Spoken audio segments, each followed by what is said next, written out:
Az oldi tomonini yıktırib tashladi. Bir taraf qildi.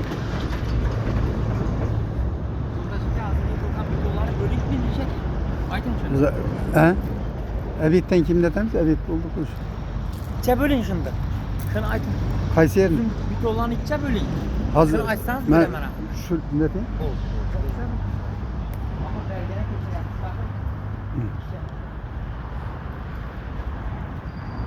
Bir taraf qildi.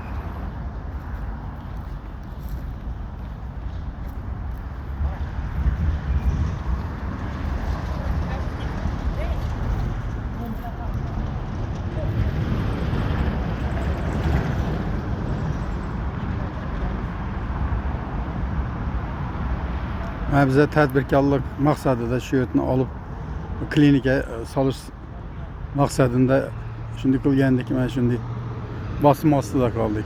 Hokim, prokuror, militsioner, nachanik militsiya hammasi bizning ustimizda, agentstvolar. Bize murojaat qilib boramiz, hech kim e'tibor qilmaydi. Mana shunday o'g'irlik sodir qilgan Maqsud ismli bir oshim orqasi kuchli ekanda, bu xohlagan ishini ishlaydi. Kecha aytayapti, sen o ikki o'g'ling bilan o'zing ham avtoavariyada o'ldirib yuboraman. Sen meni tanimaydi ekansan. Rayonda bizni kim ekanligini bilmaysizmi deb shantaj qiladi. Har kun shu yerda bor, boshqa yerda ishlamayman, men bilmadim. Ishqilib mana shunday ahvolga tushdik. Shuncha rasxod.